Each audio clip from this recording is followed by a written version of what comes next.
নমস্কার, জি কেমিস্ট্রির তরফ থেকে সকল ছাত্রছাত্রীদের জানাই আন্তরিক প্রীতি শুভেচ্ছা। আমরা কেমিক্যাল বন্ড পড়ছিলাম। কেমিক্যাল বন্ডিংয়ের ভেসপার থিওরিটা পড়িয়েছি, তোমাদের ফ্যাজান্স রুলটা পড়িয়েছি, কিন্তু আরেকটা ইম্পর্টেন্ট জিনিস একটু পড়িয়ে দিই। আমি টুকটুক করে প্রত্যেকটা টপিকে আলোচনা করব। আজকের যেটা টপিক নিয়ে ভাবনা চিন্তা করেছি সেটা হচ্ছে মলিকুলার অরবিটাল থিওরি, ঠিক আছে, বা আণবিক যে কক্ষ থিওরি, সেটা আমরা একটা আলোচনা করব, কারণ এটা খুব ইম্পর্টেন্ট। এখান থেকে তোমাদের পরীক্ষায় প্রচুর প্রশ্ন আসে। তো চলো আমরা স্টার্ট করি মলিকুলার অরবিটাল থিওরি। দেখো, মলিকুলার অরবিটাল থিওরি প্রথম আমাদের জানতে গেলে যেটা জানতে হবে সেটা হচ্ছে আণবিক কক্ষক তত্ত্ব আর কি। সেটা জানতে গেলে প্রথমে জানতে হবে যে তরঙ্গ বলবিদ্যার উপর ভিত্তি করে 1932 খ্রিস্টাব্দে বিজ্ঞানী হুন্স এবং মুলিকান আণবিক তত্ত্ব কক্ষকটা প্রথমে আমাদের বলে। এটা খুব একটা ইম্পর্টেন্ট নয় কে বলেছেন না বলেছেন, জাস্ট আমি একটু ব্যাকগ্রাউন্ডটা বললাম। বিজ্ঞানী হুন্স আর মুলিকান এই তত্ত্ব প্রথম আবিষ্কার করেছে। এই তত্ত্বের পস্টুলেটগুলো কী কী একটুখানি জেনে নাও, জেনলে তোমাদের বুঝতে সুবিধা হবে। প্রথমে কি বলেছে যে একাধিক পরমাণু পরস্পর যুক্ত হয়ে অণু গঠন করলে পারমাণবিক কক্ষের অস্তিত্ব লোপ পেয়ে নতুন ধরনের ইলেকট্রনীয় কক্ষের সৃষ্টি হয়, যাকে আমরা আণবিক কক্ষ বলি। আবার বলছি, একাধিক পরমাণু, আমি তারপর বোঝাচ্ছি আস্তে আস্তে, একাধিক পরমাণু পরস্পর যুক্ত হয়ে অণু গঠন করলে পারমাণবিক কক্ষের অস্তিত্ব লোপ পায় এবং নতুন ধরনের ইলেকট্রনীয় কক্ষের সৃষ্টি হয়, যাকে আমরা আণবিক কক্ষ বলি। নেক্সট, সমশক্তি সম্পন্ন পারমাণবিক কক্ষগুলো মিলনের ফলে আণবিক কক্ষের সৃষ্টি হয়। কি বলেছে, এই জায়গাটা খুব ভালো করে বুঝতে হবে। সমশক্তি সম্পন্ন কক্ষের মিলন। সমশক্তি সম্পন্ন কক্ষের মিলন মানে আমি যদি 1s নিই তাহলে আমার 1sই হবে। কি বললাম, 1s অরবিটাল যদি মিক্সিংয়ে নিই তাহলে 1s এর সঙ্গে 1s মিক্সিং করবে, 1s এর সঙ্গে কিন্তু 2s মিক্সিং করবে না। বোঝা গেছে না বোঝা যায়নি?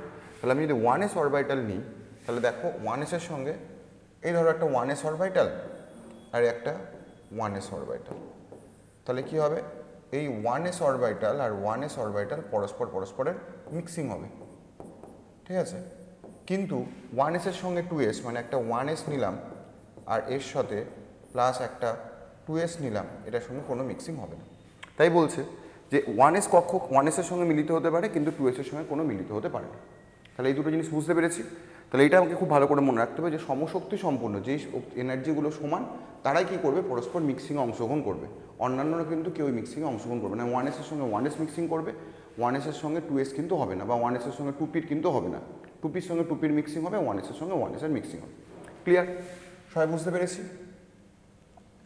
নেক্সট দেখো কি বলেছে, যদি n সংখ্যক পারমাণবিক কক্ষের মিলন হয় তাহলে সর্বদা n সংখ্যক আণবিক কক্ষ গঠিত হয়।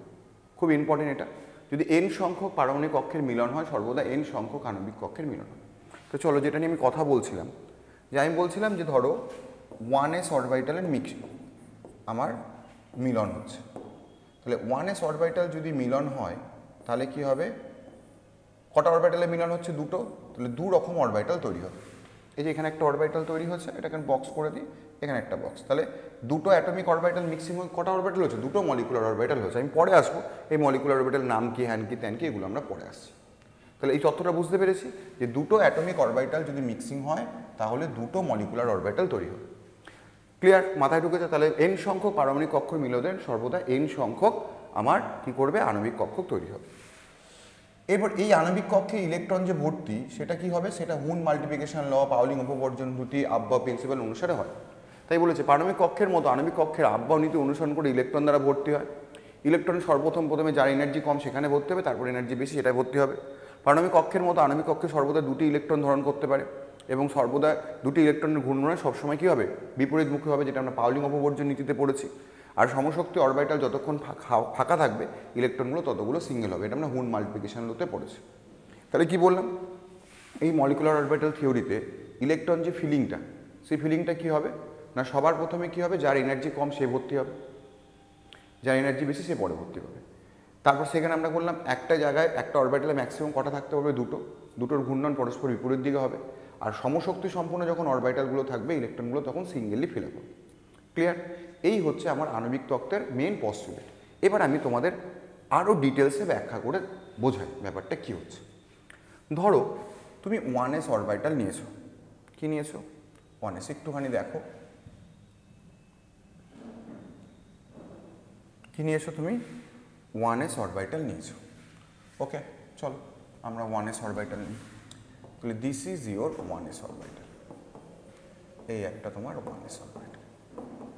ঠিক আছে, ঠিক আছে, আগে সবার প্রথমে আমি 1s-এ যাওয়ার আগে আরেকটু ডিটেলস পড়াই। এখানে অরবিটালগুলোকে একটুখানি ওয়েভ হিসাবে কল্পনা করা হয়েছে। কী হিসাবে কল্পনা করা হয়েছে? ওয়েভ। বোঝা গেছে না? বোঝা যায়। ধরো একটা এ অরবিটাল আর একটা বি অরবিটাল। এর ওয়েভটা হচ্ছে এইরকম, এটাকে আমরা বলছি সাই এ, এবং বি এর ওয়েভটাকে বলছি এরকম, একই রকম ওয়েভ, ধরো এটা বলছি সাই বি। তাহলে এরা যদি পরস্পরের সাথে মলিকুলার অরবিটালে অংশগ্রহণ করে তাহলে কি হতে পারে? একটা হতে পারে কি, এই যে ওয়েভের যে অ্যাপটিটিউডটা সেটা এরকম বেড়ে যেতে পারে। এখানে জায়গা হচ্ছে না বলে এই ওয়েভের অ্যাপটিটিউডটা কী হতে পারে? বেড়ে যেতে পারে। তখন আমরা বলবো সাই এ প্লাস সাই বি, এটাকে বলে bonding orbital, BONDING, bonding orbital. আর যদি এই দুটো ওয়েভ মিক্সিং হয়ে এদের ওয়েভটা আরও কমে গেল, এটাকে আমরা বলছি সাই এ মাইনাস সাই বি, একে বলে অ্যান্টি বন্ডিং। তাহলে যদি অ্যাপটিটিউডটা বেড়ে যায় তখন তাকে বলে বন্ডিং, আর যদি অ্যাপটিটিউডটা কমে যায় তখন তাকে কী বলা হয়? Anti bonding. কী বলা হয়? Anti bonding. ব্যাপারটা বুঝতে পেরেছো? ক্লিয়ার না? ক্লিয়ার না? মাথায় ঢুকেছে না ঢোকেনি? হয়েছে? এরপর আমি আরও ডিটেলসে যাব। ঠিক আছে, ব্যাস এইটুকুনি জেনে রাখলেই হবে। তাহলে আমি যদি অরবিটাল পিকচার দিয়ে দেখাই, ধরো এ একটা আর বি একটা, তাহলে করলাম এদের মিক্সিং করলাম, মিক্সিং করে এই ওয়েভটাকে এরকম বড় করে দিলাম। তাহলে এখানে আমরা বলছি সাই এ প্লাস সাই বি, যাকে বলে বন্ডিং। আর এখানে কি করলাম, যেখানে অ্যাপটিটিউডটা কী করলাম? ছোট করে দিলাম, একে বলছি সাই এ মাইনাস সাই বি। পরীক্ষায় এগুলো দরকার নেই, তোমরা যারা একটু যেই মেন বা অ্যাডভান্সের জন্য ভাবনা চিন্তা করছো তাদের জন্য বললাম। ধরো যেই মেন বা অ্যাডভান্সের জন্য তোমাকে একটা ওয়েভ দিয়ে দিল, বললো সাই এ অ্যান্ড সাই বি, একটা ছবি দিয়ে দিল, দিয়ে বললো এটা কি বন্ডিং না অ্যান্টি বন্ডিং। তাহলে দেখবে যদি এই তার অ্যাপটিটিউড থেকে অ্যাপটিটিউডটা হাই হয়ে যায় তাহলে এটা বন্ডিং, আর যদি কমে যায় তাহলে সেটা অ্যান্টি বন্ডিং। এর জন্যই পড়ো।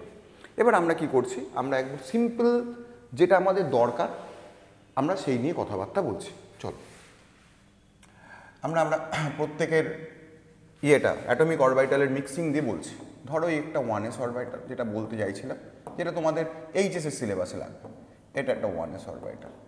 এরা পরস্পর কি, এস অরবিটাল কী হয়? এস অরবিটাল মুখোমুখি ওভারল্যাপ হয়। তাহলে মুখোমুখি ওভারল্যাপ হলে কী হয়? বন্ডিং হয়। তাহলে আমি বললাম দুটো অরবিটাল হলে কী হবে? একটা বন্ডিং হবে আর একটা অ্যান্টি বন্ডিং হবে। তাহলে এখানে আমি দুটো অরবিটাল পাবো, একটা সিগমা 1s মুখোমুখি ওভারল্যাপ সিগমা বন্ড হয়, তাহলে সিগমা 1s, আর একটা কী পাবো? Sigma star 1s। আমি এনার্জিটা পরে নিচ্ছি। এইবার ধরো একটা 2s অরবিটাল, এটা 2s অরবিটাল প্লাস এটাও 2s অরবিটাল। এস অরবিটাল মানে গোলাকার, তাহলে এখানে কী পাবো? সিগমা 2s, এক্ষেত্রে পাবো সিগমা স্টার 2s। ওকে, এইবার আমার পাই অরবিটাল। তাহলে পাই অরবিটাল দেখো, আমরা বলেছিলাম এটা যদি এক্স অ্যাক্সিস হয় তাহলে এক্স অ্যাক্সিস বরাবর যদি একটা ডাম্বেল থাকে তখন তাকে বলে পিএক্স, যদি জেড অ্যাক্সিস বরাবর একটা ডাম্বেল থাকে তখন তাকে বলে পিজেড। আর ঠিক এই সামনে এইখানে এটা হচ্ছে ওয়াই অ্যাক্সিস ধরা হয়, এই যেটাকে আমি এরকমভাবে লিখছি লাল কালি দিয়ে, এই অ্যাক্সিস বরাবর যদি একটা কিউ থাকে এটা পিওয়াই। মানে আমি যদি তোমাকে এরকমভাবে দেখাই, এই যে আমার এদিকে তাকাও, ঠিক আছে, আমি যদি ভাবছি এটা পিজেড, এটা পিজেড, এই যে এই মাথাটা দেখতে পাচ্ছ তোমরা সবাই, এটা পিজেড, এটা হচ্ছে পিএক্স, এটা হচ্ছে কি পিওয়াই। ঠিক সিমিলারলি এটা নিলাম। তাহলে এই যদি অরবিটালগুলো আসে দেখো, পিজেড পিজেড যদি পরস্পর মুখোমুখি ওভারল্যাপ হয় তাহলে কি হবে?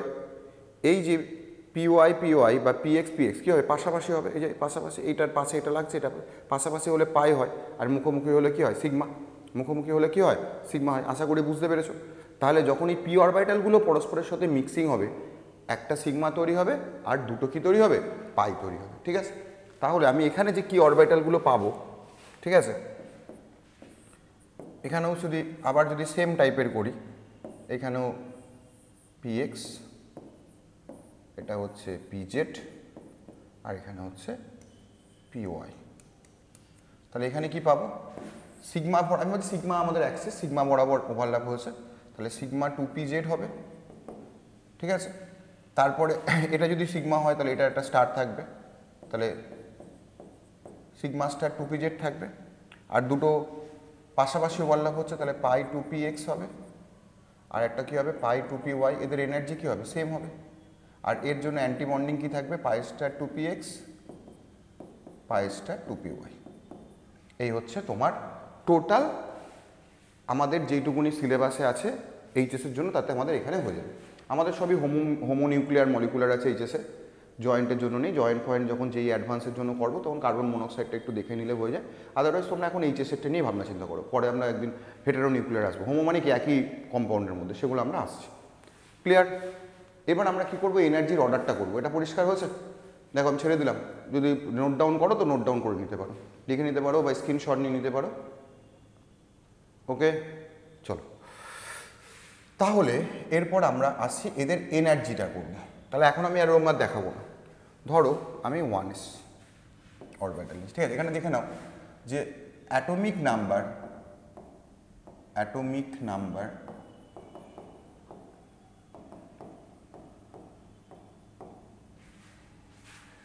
লেস দেন ইকুয়াল টু 7, এর ক্ষেত্রে অর্ডারটা এরকম হয়। বা টোটাল ইলেকট্রন লিখতে পারো, টোটাল ইলেকট্রন হচ্ছে 14টার ক্ষেত্রে এরকম হয়। সব থেকে ভালো অ্যাটমিক নাম্বারটা দিয়ে মনে রাখবে। অ্যাটমিক নাম্বার 7 বা 7-এর নিচে হলে এই অর্ডারটা ফলো করবে। হচ্ছে? তাহলে এটা 1s, এটা 1s, এটা পরস্পরের সাথে বন্ডিং করছে, তাহলে sigma 1s sigma star 1s। এবার 2s অরবিটাল লেখো, এটা 2s, এটা 2sটাও পরস্পরের সাথে বন্ডিং করছে, দিয়ে করে কি তৈরি করলো, সিগমা 2s আর সিগমা স্টার 2s। এবার পায়ে 3টে ঘর আছে, তাহলে পায়েরা যদি বর্ডার করে 1 থেকে 7 যদি হয়, সেক্ষেত্রে কেমন হবে, আগে পি অরবিটালটা আসবে, মানে পাই 2px আসবে, পাই 2py আসবে, তারপরে সিগমা আসবে, সিগমা 2pz। এই অর্ডারটা মনে রাখবে।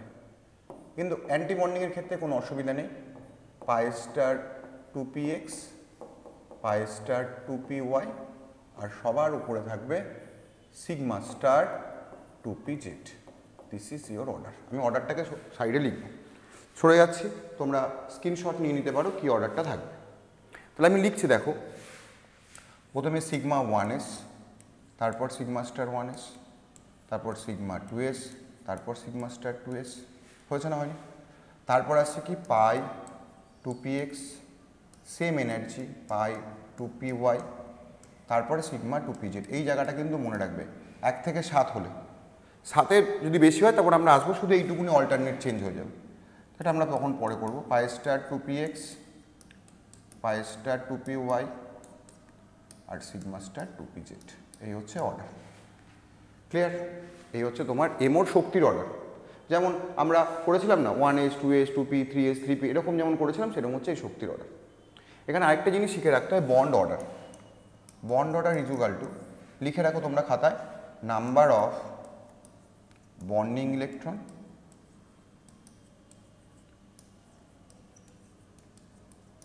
Minus number of anti bonding electron divided by 2। Number of bonding electron minus anti bonding electron divided by 2। এই হচ্ছে তোমার খেলা। আর এখানে খেলা করতে করতে কী খেলা আসবে সেটা আমি পরে বুঝিয়ে দেবো। ক্লিয়ার? সকলের মাথায় ঢুকেছে আই হোপ। তো আমি সরে যাচ্ছি, একটুখানি তোমরা অর্ডার মানে লিখে নিতে পারো 1 থেকে 7 হলে এনার্জির অর্ডারটা কী হবে, বা স্ক্রিনশট নিয়ে নাও। ওকে, চলো তাহলে আমরা 1 থেকে 7 পর্যন্ত যে অ্যাটমগুলো আছে তাদের ক্ষেত্রে একটু কাজটা করি, ঠিক আছে? সবার প্রথমে দেখো আমি হাইড্রোজেন নিয়ে কথা বলছি। হাইড্রোজেন, তোমার কাজ কি, হাইড্রোজেনের পরে তুমি টোটাল ইলেকট্রন লিখবে, কত, একটা করে কত, 2টো। তাহলে হাইড্রোজেনের ক্ষেত্রে যদি ইলেকট্রনিক কনফিগারেশন করি তাহলে 1s1, তাহলে শুধুমাত্র 1s অরবিটাল আছে। 1s অরবিটাল যদি হয় তাহলে সিগমা 1s আর সিগমা স্টার 1s, এই দুটো হবে। দুটো ইলেকট্রন এখানে বসালে, এখানে কোনো ইলেকট্রন নেই, তাহলে বন্ড অর্ডার কত, number of bonding 2 minus anti bonding 0 divide by 2, তাহলে কত, 1। তার জন্য কি হয়, এই সিঙ্গেল বন্ড এইচ হয়। হয়েছে না হয়নি? একটা প্রশ্ন আছে, He2 হয় না কেন, হয় না কেন? এখন তোমাদের এমসিকিউ আসবে, ধরো H2O2 N2 এরকম দিয়ে বললো He2, ওর মধ্যে কোনটা হয় না? He2 হয় না। কেন হয় না দেখাচ্ছি। দেখো এখানে টোটাল ইলেকট্রন কত বাবা? TE মানে টোটাল ইলেকট্রন কত? 4। তাহলে করো, হাইড্রোজেনের ক্ষেত্রে ইলেকট্রনিক কনফিগারেশন কি? হিলিয়ামের ক্ষেত্রে 1s2, তাহলে sigma 1s, sigma star 1s, শুধু 1s অরবিটালে অংশগ্রহণ করছে, তাহলে 2 2 4। তাহলে বন্ড অর্ডার কত হবে বলো বাবা? 2 - 2 ডিভাইডেড বাই 2, তাহলে 0। যেহেতু এখানে বন্ড অর্ডার 0, তাহলে হিলিয়ামের মধ্যে কোনো হিলিয়ামের সঙ্গে আরেকটা হিলিয়ামের কোনো বন্ডই হয় না, এই জন্য He2 হয় না। একেবারে পরিষ্কার, দেখো লিখে নাও, একেবারে পরিষ্কার, তাড়াতাড়ি। বাহ, ঠিক আছে। এরপরে আমরা পরের কাজটা করব। চলো আরেকটু এগোই। ধরো আমি তোমাকে বললাম C2 করো, কি করো? C2। তাহলে টোটাল ইলেকট্রন কত বলো? কার্বনের কতগুলো ইলেকট্রন আছে? কার্বনের টোটাল ইলেকট্রন ক্যালকুলেশন করবে। কার্বনের অ্যাটমিক নাম্বার কত? কার্বনের অ্যাটমিক নাম্বার বলো, বলো বলো শিগগিরি বলো। কার্বনের কত? কার্বনের হচ্ছে 6। তাহলে 6 দুগুণে কত? 12। 6 দুগুণে কত? 12। তাহলে কী হবে? Sigma 1s, sigma star 1s, sigma 2s। তুমি টোটাল এনার্জিটা লিখতে পারো, sigma star 2s, pi 2px, এটা লিখে নেবে, পাই 2py। তারপরে কি লিখবে? সিগমা 2pz, তারপরে পাই স্টার 2px, তারপরে পাই স্টার 2py, তারপরে সিগমা স্টার 2pz। এই হচ্ছে তোমার এনার্জির অর্ডার। তো এবার বসাও ইলেকট্রন 12টা, 2 2 4 5 6 7 8। দেখো এটা কি সমান শক্তি? তো তাহলে এখানে ইলেকট্রনটা বসাও কি করবে?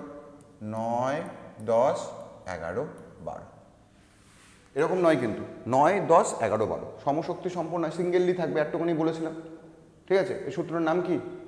সিঙ্গেললি যেটা থাকবে হুন মাল্টিপ্লিকেশন ল। ঠিক আছে, তাহলে বন্ড অর্ডার কত বলো? নাম্বার অফ বন্ডিং, এটাগুলো হচ্ছে বন্ডিং, আমি গ্লোল করে দিচ্ছি। স্টারগুলো অ্যান্টি বন্ডিং, তাহলে 2 2 4 5 6 7 8। অ্যান্টি বন্ডিংয়ে কত? 4 ডিভাইড বাই 2, তাহলে কত হলো? 4/2। তাহলে কত হলো? 2। বন্ড অর্ডার কত? 2। এবার দেখো, যেহেতু এই ফিলিংয়ে কোনো আনপেয়ার্ড ইলেকট্রন নেই, তার জন্য একে বলে ডায়াম্যাগনেটিক। কি বলা হয়? ডায়াম্যাগনেটিক। এই কম্পাউন্ডটা কি? ডায়া,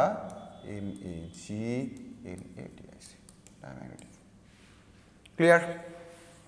আই হোপ বুঝতে পেরেছো। এবার তুমি যে কোনো কম্পাউন্ড তুলে নিয়ে করো, 1 থেকে 7 অ্যাটমিক নাম্বারের মধ্যে তুমি B2 করতে পারো, C2 করতে পারো। আমি N2টা দেখাবো। N2 অনেক N2 দিয়ে মেনলি প্রশ্ন আসে, N2টা দেখো, N2 থেকে যেসব প্রশ্নগুলো আসে। ওকে, চলো এরপরে আমরা N2 নিয়ে কথা বলি। কী নিয়ে কথা বলি? N2। টোটাল ইলেকট্রন কত? 7 দুগুণে কত? 14।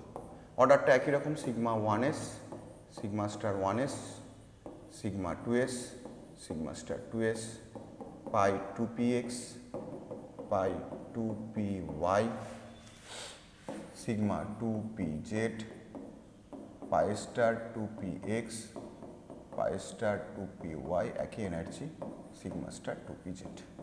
14টা ইলেকট্রন বসাও। 2 2 4 5 6 7 8 9 10 11 12 13 14। হয়েছে না হয়নি? তাহলে বলো বন্ড অর্ডার কত? নাম্বার অফ বন্ডিং, বন্ডিংগুলোকে বক্স করেছিলাম। 2 2 4 5 6 7 8 9 10। অ্যান্টি বন্ডিংয়ে কত? 4/2। তাহলে কত হলো? 6/2, কত হলো? 3। এর জন্য কী হয়?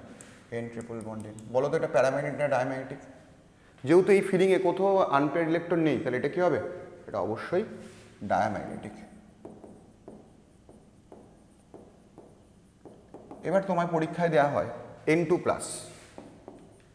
কি দেওয়া হয়? N2+। বলো টোটাল ইলেকট্রন কত? 13। তাহলে N2+ মানে কি? এখানে একটা ইলেকট্রন হবে। কী হবে? এই যে সিগমা 2pz, এখানে দুটো ইলেকট্রনের জায়গায় কী হবে? একটা ইলেকট্রন হবে। তাহলে বন্ড অর্ডার কত হবে? নাম্বার অফ বন্ড অর্ডার একটা কী হবে? কমে যাবে, 9 - 4 ডিভাইড বাই 2, তাহলে কত হবে? 2.5। আর যেহেতু এখানে আনপেয়ার্ড ইলেকট্রন আছে, তাহলে এটা কী হবে? প্যারাম্যাগনেটিক। এবার বলো তোমাকে N2-, টোটাল ইলেকট্রন বলো কত? 15। 14 ছিল, তার সাথে একটা ইলেকট্রন হয়ে কত হলো? 15। তাহলে বন্ড অর্ডার কত হবে বলো? তাহলে এই ইলেকট্রনটা কোথায় যাচ্ছে? অ্যান্টি বন্ডিং এইখানে যাচ্ছে। ঠিক আছে, এই ইলেকট্রনটা কোথায় যাচ্ছে? এইখানে যাচ্ছে। তাহলে এইখানে আমি লিখছি এরকমভাবে যাচ্ছে, পরে মুছে দিচ্ছি, এখানে যাচ্ছে 15 হলো। তাহলে এখানে কত হলো? বন্ডিং ইলেকট্রনে ছিল 10টা, অ্যান্টি বন্ডিংয়ে 5টা হবে বাই 2, তাহলে এটা হবে 2.5। তাহলে N2 N2 plus N2 minus N2 N2 plus N2 minus, ঠিক আছে, ক্লিয়ার, মাথায় ঢুকেছে। আর একটা যদি দেয় N2 2 মাইনাস দেয়, কী দেয় N2 কী দেয় N2 2 মাইনাস। চলো তাহলে আমরা দেখি N2 2 মাইনাস, তাহলে N2 2 মাইনাস টোটাল ইলেকট্রন কত বলো বাবা? 16টা। তাহলে বন্ড অর্ডার কত হবে? তাহলে এই পর্যন্ত ছিল 15, 16 এখানে চলে গেল, এখানে একটা 15, এখানে একটা 16 নম্বর ইলেকট্রন এখানে আসছে, 14 এখানে ছিল, 15 16। তাহলে নাম্বার অফ বন্ডিং ইলেকট্রন 10টায় মাইনাস অ্যান্টি বন্ডিংয়ে কত হয়েছে? 2 2 4 5 6, 6/2 মানে 4/2, তাহলে কত হলো? 2। এটাও কিন্তু প্যারাম্যাগনেটিক। এইবার এখান থেকে কি কি প্রশ্ন আসে? প্রথমে যে কোনো বন্ড ডাটা চাইতে পারে কোনটা ডায়াম্যাগনেটিক কোনটা প্যারাম্যাগনেটিক। আমি এক ইয়েতে কিন্তু সবকটাকে করে দিয়েছি, ক্লিয়ার। এইবার একটা স্টেবিলিটি অর্ডার দেখো, তুমি প্রথমে বলবে বন্ড অর্ডার এর 3, এটা 2.5 2.5, এটা নিয়ে কোনো সমস্যা নেই। এবার যেখানে সব থেকে সমস্যার জায়গা হয় তোমাদের পরীক্ষার সময় আছে স্টেবিলিটি অর্ডার। না, স্টেবিলিটি অর্ডার সবার প্রথমে N2 হলো, যেহেতু বন্ড অর্ডার 3। এবার N2 প্লাস N2 মাইনাস এর দুটোরই বন্ড অর্ডার 2.5 2.5, তুমি কাকে বেশি স্টেবল দেখাবে? না, সেক্ষেত্রে স্টেবিলিটি অর্ডার হয়, দেখো যখন তুমি N2 মাইনাস করছো, যে শেষ ইলেকট্রনটা কোথায় যাচ্ছে? 15 নম্বর ইলেকট্রনটা অ্যান্টি বন্ডিং অরবিটালে যাচ্ছে। অ্যান্টি বন্ডিং অরবিটালে এনার্জি কী হয়? বেশি হয়, তাই জন্য স্টেবিলিটি কী হয়? কম। যার এনার্জি বেশি তার স্টেবিলিটি কী হবে? কম হবে। এর জন্য কী হবে? N2 প্লাসের স্টেবিলিটিটা কী হবে? বেশি হয়ে যাবে। তারপরে কী হবে? N2 মাইনাস, তারপরে N2 2 মাইনাস। দেখো বলো, N2 নিয়ে যদি কারোর কোনো অসুবিধা থাকে আমাকে বলো, প্লিজ আমাকে জানাও। N2 নিয়ে যদি কিছু অসুবিধা থাকে কমেন্ট করবে অবশ্যই। আর যদি ভালো লাগে, দেখো আমি যে এই ভিডিও করছি, শুধু এই ভিডিও ভালো লাগে তোমাদের পড়ানোর জন্য। তোমাদের যদি একটু ভালো লাগে একটুখানি লাইক দেবে, বন্ধুদের সঙ্গে একটু শেয়ার করবে। চ্যানেলটা সাবস্ক্রাইবের কথা এখন বলবো না, আগে লাইক আর একটু শেয়ার করো। তোমরা যদি সবাই মিলে একটা জায়গা তৈরি করতে পারো, বা আমার ভিডিও যদি ভালো লাগে আমাকে যদি কমেন্ট করে জানাও, তাহলে আমি একটা কী করব, তোমাদের এরকমভাবে প্রত্যেক দিন আমি এরকম আসবো, এসে তাহলে লাইভ ক্লাসের কথা ব্যবস্থা করব, আরও একটুখানি তোমাদের জন্য খাটবো, আরও প্রত্যেকটা টপিক নিয়ে আসবো। এই জন্য প্লিজ তোমরা লাইক করবে, ঠিক আছে, আর একটু বন্ধুদেরকে শেয়ার করবে, এইটুকুনি তোমাদের কাছে রিকোয়েস্ট। আমার চ্যানেল সাবস্ক্রাইব করতে হবে না, শুধু লাইক করো আর বন্ধুদের কাছে রিকোয়েস্ট করো। যদি তোমাদের ভালো লাগে এটা একটু করো, তাহলে আমি কী করবো, এনার্জি পাবো, আমি নতুন নতুন ভিডিও করবো। শেষমেশ যদি আরও চেষ্টা করি, তাহলে অনলাইন মানে লাইভ ক্লাসে আসার চেষ্টা করবো, যাতে তোমরা এখান থেকেই পুরো ফ্রিতে পড়াশোনা করতে পারো। তো প্লিজ একটুখানি করে দিও। চলো, তাহলে এটা নিয়ে কোনো অসুবিধা নেই, আমরা সব বুঝে গেছি কোনটা প্যারাম্যাগনেটিক কোনটা ডায়াম্যাগনেটিক, সব কিছু আমাদের কমপ্লিট। এরকম ধরনের পরীক্ষায় প্রশ্ন আসে। এরপরে আমরা আসবো যদি 7-এর বেশি হয়, তাহলে এটা তোমরা খাতায় নোট ডাউন করো। যদি অ্যাটমিক নাম্বার A.N > 7 হয়েছে না হয়নি, তাহলে অর্ডারটা কী হবে? এনার্জির অর্ডারটা কী হবে? প্রথমে সিগমা 1s, তারপর সিগমা স্টার 1s, তারপর সিগমা 2s, তারপর সিগমা স্টার 2s। শুধু এক জায়গায় পরিবর্তন, আর কিচ্ছু পরিবর্তন নেই। এখানে আগে কী লিখেছিলে? পাই না লিখে আগে লিখবো সিগমা 2pz, তারপরে লিখবে পাই 2px, তারপরে লিখবে পাই 2py, তারপরে লিখবে কি পাই স্টার 2px, আর বাদ বাকি যা ছিল pi star 2py, sigma star 2pz। This is the energy order. ব্যাস, লিখে নাও, খাতা নোট ডাউন করে নাও, this is the energy order. Okay, চলো এবার আমরা অক্সিজেন নিয়ে কথা বলি। O2 টোটাল ইলেকট্রন কত? 8 × 16 বসাও। 2 2 4 5 6 7 8 9 10 11 12 13 14 15 16। দেখো এখানে কি পেয়েছি? আনপেয়ার্ড ইলেকট্রন পেয়েছি, তাহলে এটা কি হবে? প্যারাম্যাগনেটিক হবে। কি হবে? প্যারাম্যাগনেটিক। এর বন্ড অর্ডার বলো।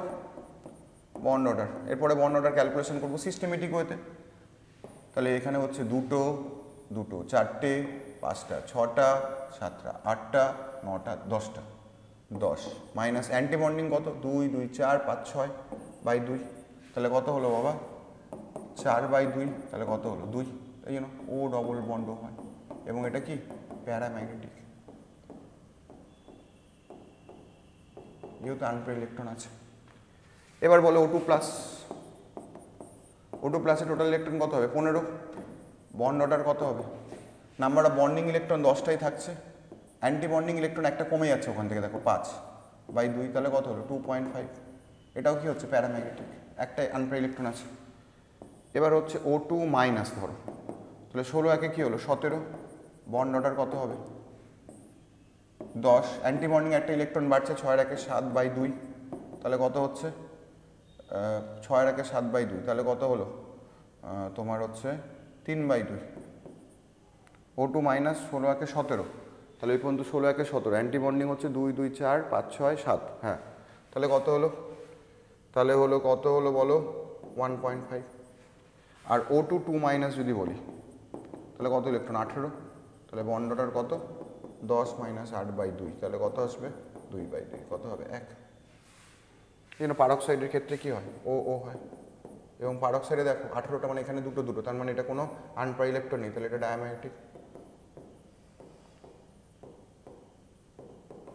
তাহলে প্যারাম্যাগনেটিক ডায়াম্যাগনেটিক প্রশ্ন দেয়, এখানে তো কোনো অসুবিধা নেই, স্টেবিলিটি অর্ডার সব থেকে বেশি হবে O2, তারপরে O2 প্লাস, তারপরে O2, তারপরে O2 মাইনাস, তারপরে O2 2 মাইনাস, তাহলে সব থেকে বেশি হবে stability O2 plus, bond order যেহেতু 2.5, তারপরে O2 2, তারপরে O2 মাইনাস হচ্ছে কত 1.5, তারপরে O2 2 মাইনাস, এটা হচ্ছে 1 হয়েছে। তাহলে মেনলি তোমাদের এরকম বন্ড অর্ডার ক্যালকুলেশন করতে দেয়, প্যারাম্যাগনেটিক কিনা ডায়াম্যাগনেটিক এটা জিজ্ঞাসা করে, বন্ডিং ইলেকট্রনটা কোথায় ঢুকছে সেটা জিজ্ঞাসা করে, ঠিক আছে, আর নাম্বার অফ আনপ্রাই ইলেকট্রন কটা আছে এটা জিজ্ঞাসা করে, ব্যাস এমও হয়ে গেল। তুমি বাড়িতে F2 করবে 9 × 18, এই যেটা করলাম 9 × 18 করবে, এটা করলে এই একই আসবে, 9 × 18 করলে F2 করলে কি আসবে একই আসবে। আই হোপ তোমরা বুঝতে পেরেছো, হ্যাঁ কি না? চলো, যখন বুঝতে পেরে গেছো তাহলে চলো আমরা কিছু কোশ্চেন করে নিই। কী করে নিই? কিছু কোশ্চেন। দেখো আমাদের পড়ার সাথে সাথে একটু কোশ্চেন করতে হবে, হ্যাঁ, যত তুমি কোশ্চেন করবে তত কি হবে না, তত তোমার মধ্যে জিনিসটা আরও ভালো করে ইয়ে করবে, শুধু পড়ে চলে এলে হবে না, কী করতে হবে কোশ্চেন, এখন স্মার্ট এডুকেশনের দিকে ঝুঁকতে হবে, সঙ্গে সঙ্গে কোশ্চেন করলে তোমার মাথায় ঢুকবে। চলো আমি কথা না বলি কোশ্চেন একটু দেখিয়ে করে দিই। বলেছে B2 পরাচুম্বকে আচরণের জন্য দায়ী, চলো কি দিয়েছে B2, তাহলে আমরা B2-র কাজ করি। তাহলে B2 টোটাল ইলেকট্রন কত, বোরন কত 5, 5 দুগুণে কত 10, তাহলে sigma 1s, sigma star 1s, sigma 2s, sigma star 2s, এবার কি হয় 5 তো অ্যাটমিক নাম্বার 5, তাহলে কি হবে পাই আগে আসবে, পাই 2px, পাই 2py হয়ে যাবে, এখানে 2 2 4 5 6 7 8 9 10 ইলেকট্রন কোথায় আছে পাই বন্ডিং অরবিটালে, তাহলে কি বলেছে পাই বি অরবিটালে দুটো বিজোড় ইলেকট্রন আছে, এই পাই বি মানে বন্ডিং, পাই বি অরবিটালে কি আছে দুটো বিজোড় ইলেকট্রন, তাহলে উত্তর হয়ে গেল পাই বি অরবিটালে কি আছে দুটো বিজোড় ইলেকট্রন আছে। ক্লিয়ার, মাথায় ঢুকেছে? স্ক্রিনশট নিয়ে রাখতে পারো বা দেখতেও পারো, হয়েছে। নেক্সট দেখো O2 থেকে O2 মাইনাস আয়নের সময় ইলেকট্রন যুক্ত হয়, এটা আমরা একটু আগেই করলাম। O2 থেকে O2 মাইনাস হওয়ার সময় ইলেকট্রন কোথায় যুক্ত হয়, একটু আগে করেছি, তাহলে এখানে কি হবে, তাহলে বলো O2 থেকে O2 মাইনাস, তাহলে এখানে আমরা কি করেছি একবার দেখিয়ে দিচ্ছি, sigma 1s, sigma star 1s, sigma 2s, sigma star 2s, তারপর কি পড়েছি এখানে সিগমা 2pz, আগে সিগমা আসবে, তারপরে পাই 2px, পাই 2py, তারপর পাই স্টার 2px, তারপর পাই স্টার 2py, তারপর সিগমা স্টার 2pz। বলো আগে O2টা করে নাও, O2 মানে 16, 2 2 4 5 6 7 8 9 10 11 12 13 14 15 16, যখন এবার O2 মাইনাস করছো, O2 মাইনাস মানে টোটাল ইলেকট্রন কত বাবা 17, তাহলে আর যে লাস্ট ইলেকট্রনটা কোথায় আসবে 16 পর্যন্ত যদি এখানে হয় লাস্ট ইলেকট্রন 17 এখানে আসবে। একটা ফোন এলো আবার দেখি, হ্যালো, ঠিক আছে ওই 140 টাকা মতো, ঠিক আছে পরে ফোন করে, আমি একটা অনলাইন ক্লাস করছি, ঠিক আছে। তাহলে কি হলো শেষ ইলেকট্রনটা কোথায় ঢুকছে দেখো পাই স্টার, কোথায় ঢুকছে পাই স্টার, তাহলে কোথায় ঢুকবে পাই স্টার অরবিটালে, কোথায় ঢুকবে পাই স্টার অরবিটালে উত্তর।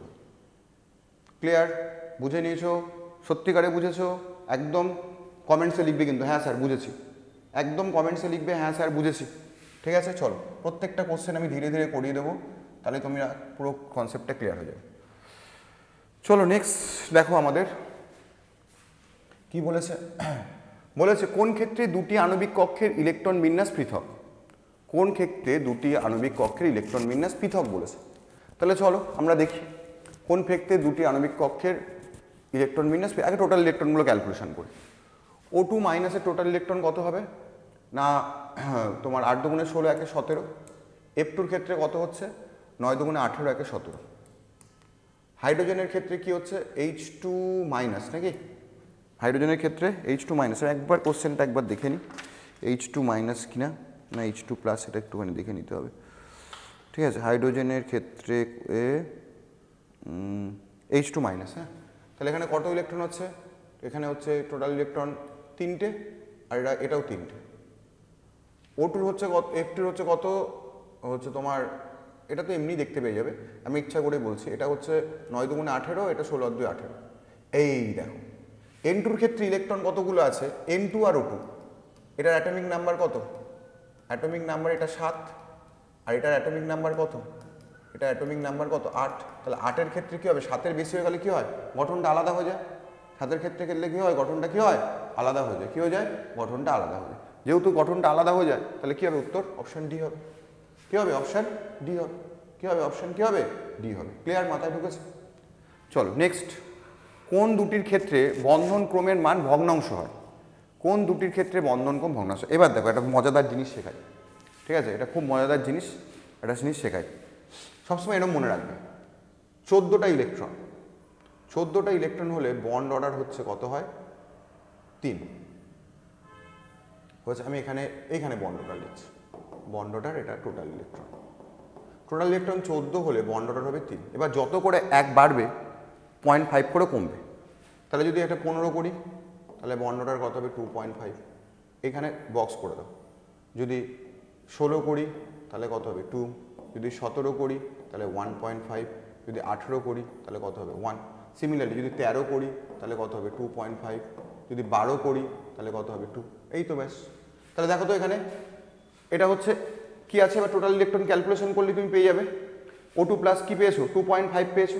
O2 প্লাস কি পেয়েছো, 2.5। O2 প্লাসে টোটাল ইলেকট্রন কত আছে বলো, 8 দুগুণে 16, 1 17, 17 হলে কি হবে, ঠিক আছে, O2 প্লাস সরি 15 হলে কত, 2.5 ভগ্নাংশ বলেছে 2.5। O2 মাইনাস কত ইলেকট্রন আছে, O2 মাইনাস মানে হচ্ছে 17, 17 হলে কত হচ্ছে, 17 হলে ইলেকট্রন হচ্ছে 1.5। N2 মাইনাস, N2 মাইনাসে কত হচ্ছে বাবা, N2 মাইনাসে হচ্ছে 14, 14 থেকে 1 বিয়োগ করলে 15 হচ্ছে। N2 2 মাইনাস হচ্ছে কত, 14, 15, 16, 16 হচ্ছে না। তাহলে তুমি এখানে বুঝে গেলে কোনটা কোনটার ক্ষেত্রে হচ্ছে ভগ্নাংশ। তুমি এটা অবশ্যই বুঝে গেলে কোনটা কোনটার ক্ষেত্রে ভগ্নাংশ হচ্ছে। শুধু টোটাল ইলেকট্রনটা ক্যালকুলেশন করে নিলেই হয়ে যাবে, শুধু টোটাল ইলেকট্রন ক্যালকুলেশন করলেই হয়ে যাবে। হয়েছে না, হয়নি? তাহলে 1-এরটা হচ্ছে অবশ্যই, 1-এরটা হচ্ছে, এবং 2-এরটা তো অবশ্যই হচ্ছে, 2-এরটা তো অবশ্যই হচ্ছে, 2-এরটা কি হচ্ছে, অবশ্যই হচ্ছে, 2-এরটা কি হচ্ছে, অবশ্যই হচ্ছে, হচ্ছে 2-এরটা কি হচ্ছে, অবশ্যই হচ্ছে। N2 মাইনাস যদি দিয়েছে, 3-এরটাও হবে অপশান, 3-এরটাও হবে অপশান, ঠিক আছে, 3-এরটাও হবে, একসঙ্গে এটা একটু ভুল আছে অপশানটা, 3-এরটাও অপশান হবে, ঠিক আছে। চলো নেক্সট দেখো কি বলেছে, জেড আন্তঃনিউক্লিয়ায় অক্ষ হলে কোন কক্ষকগুলির অভিলেপনে পাই বন্ধন গঠিত হয়। আর তো আগে আমি তোমাদের করে দেখিয়েছি, আমি তোমাদের করে দেখিয়ে দিয়েছি কোনটা উত্তর হবে। হয়েছে না, হয়নি? কোনটা উত্তর হবে আমরা দেখিয়েছি। কোনটা হবে না, পিজেড কি হবে, সিগমা হবে। তাহলে পাই কোনগুলো হবে, পিজেড যদি সিগমা হয় তাহলে পাই কি হবে বলো বাবাজি, পাই হবে কোনটা, এই 3 নম্বর আর 4 নম্বর, 3 আর 4 কোথায় আছে, অপশান সি, এটা পাই হবে। নেক্সট বলেছে আণবিক কক্ষের ভিত্তিতে O2 মাইনাস আয়নের অ্যান্টিবন্ডিং ইলেকট্রন জোড়ের সংখ্যা। O2 2 মাইনাস বলো, O2 2 মাইনাস কতগুলো ইলেকট্রন আছে, O2 2 মাইনাস কত, 18টা। টোটাল ইলেকট্রন কতগুলো আছে, 18টা। তাহলে অ্যান্টিবন্ডিং ইলেকট্রনের জোড় সংখ্যা হলো, অ্যান্টিবন্ডিং ইলেকট্রনের জোড় সংখ্যা কত বলো, অ্যান্টিবন্ডিং কত জোড় অ্যান্টিবন্ডিং আছে, একবারে চোখ বন্ধ করে করা যাবে, একবারে চোখ বন্ধ করে করা যাবে বলো। আমরা কি করেছিলাম, 10 মাইনাস 8 ডিভাইডেড বাই 2, তাই 2/2 এসেছিল, 8 মানে 4টা পেয়ার, কত পেয়ার, 4টে পেয়ার, করে দেখবে, করে দেখবে, তাহলে কত হবে 4টে, একবারে সিগমা 1s সিগমা 2s করে বসিয়ে দেখবে, এইটা আসবে। 18টি ইলেকট্রন বিশিষ্ট স্পিসিসটির বন্ধনক্রম কত হয়, এই তো একটাকে করলে কত হয়, বন্ধনক্রম 18টি হলে কি হবে, 1 হবে, কি হবে, ধনাত্মক হবে, ধনাত্মক কত হবে, ধনাত্মক 1, কি হবে, ধনাত্মক কত হবে, ধনাত্মক, ঠিক আছে, ঋণাত্মক হবে না, 18টি যদি হয় তাহলে হবে ধনাত্মক, ধনাত্মক 1 হবে। ক্লিয়ার, বোঝা গেছে, বাহ। চলো নেক্সট, একবারে কমন কোশ্চেন পেয়ে গেছি আমরা, একবারে আমরা আমাদের কমন কোশ্চেন পেয়ে গেছি, বলো তাড়াতাড়ি কি পেয়ে গেছো। বলেছে N2 plus N2 minus N2 এর বন্ধনক্রম, আমাদের বলো পাঠ্যকে হয়ে গেছে, N2 এর বন্ধনক্রম কত, 3, N2 প্লাসের বন্ধনক্রম 2.5, N2 মাইনাসের বন্ধন ক্রম কত 2.5, তাহলে যে অপশানটা এটা আছে সেটা উত্তর হবে 10 2.5 2.5, তাহলে হচ্ছে কত ও ইন্টু 2.5 2.5 3, তাহলে অপশান বি। N2 বিভিন্ন কক্ষে আণবিক শক্তির ক্রম হলো এটা এটা এটা এটা এটা এটা এটা, এর উপরের ক্রমটির কোনটি সত্য নয়? ঠিক আছে, কার ক্ষেত্রে এটা সত্য হবে না? কার ক্ষেত্রে সত্য হবে না? অক্সিজেনের ক্ষেত্রে সত্য হবে না। কার ক্ষেত্রে সত্য হবে না? অক্সিজেনের ক্ষেত্রে সত্য হবে না, অক্সিজেন পেরিয়ে যাচ্ছে। এইটা কার্বন, ঠিক আছে, কার্বনের পরমাণু ক্রমাঙ্ক 6, এটা 4, ঠিক আছে, এটা 5, তাহলে কী হবে? 7-এর বেশি কী আছে? অক্সিজেন আছে, তাহলে এর ক্ষেত্রে সত্য হবে না। এর ক্ষেত্রে কী হবে না? সত্য হবে না। চলো, ওকে, ক্লিয়ার, মাথায় ঢুকেছে। নেক্সট দেখো, নিচের সম্পর্কগুলির মধ্যে কোনটি সঠিক নয়? Bond order is proportional to বন্ধন বিয়োজন শক্তি, এটা সঠিক নয়। এটা কি সঠিক? এটা কি সঠিক? উত্তর হচ্ছে না। দেখো, আমাদের যত বন্ড অর্ডার বাড়বে তত বন্ধন বিয়োজন শক্তি বাড়বে, কিন্তু এখানে প্রপোর্শনাল টু কি বলেছে? 1/, বলেছে, তাহলে 1/, ব্যস্তানুপাতিক। বন্ড অর্ডার বাড়লে বন্ধন বিয়োজন শক্তি হ্রাস পায়, এটা ভুল আছে। আর বাদবাকি মোটামুটি সবই ঠিক আছে, বাদবাকি সবই কি আছে? ঠিক আছে। যে সকল অণুগুলির পরাচৌম্বকীয় ধর্ম প্রদর্শন করে তাদের মধ্যে কি আছে? বিজোড় ইলেকট্রন আছে। কি আছে? তাদের মধ্যে বিজোড় নিঃসঙ্গ ইলেকট্রন জোড়। তাহলে কি আছে? বিজোড় ইলেকট্রন। কি আছে? বিজোড় ইলেকট্রন আছে। আনপেয়ার ইলেকট্রন, নিঃসঙ্গ নয় কিন্তু, আনপেয়ার ইলেকট্রন আছে। কি আছে? আনপেয়ার ইলেকট্রন আছে। কি আছে? আনপেয়ার ইলেকট্রন আছে। চলো নেক্সট দেখো, আণবিক কক্ষে তত্ত্ব অনুসারে কোন দ্বিপরমাণুতে শুধু পাই বন্ধন বর্তমান? আণবিক তত্ত্বের কোন দ্বিপরমাণু শুধুতে পাই বন্ধন বর্তমান? কি বলেছে? কোন দ্বিপরমাণুতে অণুতে শুধুমাত্র পাই বন্ধন বর্তমান? হয়েছে না হয়নি? তাহলে বলো, কি বর্তমান? পাই বন্ধন বর্তমান। আণবিক তত্ত্বের অনুযায়ী কোন দ্বিপরমাণু অণুতে শুধুমাত্র পাই বন্ধন বর্তমান? ঠিক আছে, O2-র ক্ষেত্রে হবে না, N2 হবে না, C2 হবে না, তাহলে কি হবে? Be2 হবে। কি হবে? Be2 উত্তর হবে। উত্তর কি হবে? Be2, 2 2 4 হচ্ছে, 4 4 8, তাহলে এটা হবে সিগমা বন্ধনগুলো এইটা হয়ে যাবে, তাহলে পাইটা থাকবে। এটা করে দেখবে। লাস্ট, বন্ধন ক্রমের সঠিক ক্রম, এটা তোমাদের মডেল কোশ্চেন পেপারে ছিল। আমরা একটু আগে আজকে এই অ্যান্সারটা করেছি। O2 প্লাসের বন্ধন কোণ সব থেকে বেশি হবে। O2 plus 2.5, O2 minus 1.5, O2 2 plus মানে কতগুলো ইলেকট্রন আছে? 14টা। ও সরি, তাহলে ভুল হয়ে গেল। O2 2 প্লাস মানে হচ্ছে 16 14, তাহলে 14 হলে সব থেকে বেশি হবে। O2 2 প্লাস এটা হবে O2 2 প্লাস, তারপরে থাকছে O2 প্লাস মানে হচ্ছে 2.5, তারপরে হচ্ছে O2 মাইনাস। ঠিক আছে, তাহলে কি দাঁড়ালো? 100 কি দাঁড়ালো? 100 বিয়েরটা দাঁড়ালো। এইটা দাঁড়াচ্ছে তাহলে 14টা ইলেকট্রন বলে এটা কত হচ্ছে? 3। এটার হচ্ছে দাঁড়াচ্ছে তোমার 16 থেকে 15, তাহলে 2.5। আর এটা কি দাঁড়াচ্ছে? 16 17। 17 যদি হয় তাহলে কি হবে না, 16 17 হলে কত হবে? 1.5 হবে। তাহলে কি হবে? তাহলে এটা হয়ে গেল, ব্যাস। এই ছিল আমাদের। দেখো, আমরা পড়ানোর সাথে সাথে কোশ্চেন করি। কোশ্চেন করলে কি হয়? আমাদের পড়াটা আরও বেশি ভালো হয়। তোমরা চেষ্টা করবে, তোমরা যেখানেই পড়াশোনা করো স্যারকে বলবে যে স্যার যেটুকুনি পড়ালেন তার উপর একটু কোশ্চেন করুন। যত বেশি তোমরা MCQ প্র্যাকটিস করবে তত তোমরা তোমাদের কাজে আরও এগোবে। ওকে, তাহলে আজকের মতো ক্লাস এখানেই। যদি ভালো লাগে, আমি বারবার বলছি, একটু কমেন্ট করবে, লাইক করবে। আর তোমরাই হচ্ছে আমার মোটিভেশন। তোমরা যদি একটুখানি মোটিভেট করো আমাকে, আমি এরকম ভিডিও নিয়ে আসবো তোমাদের কাছে। ওকে, থ্যাংক ইউ এভরিওয়ান।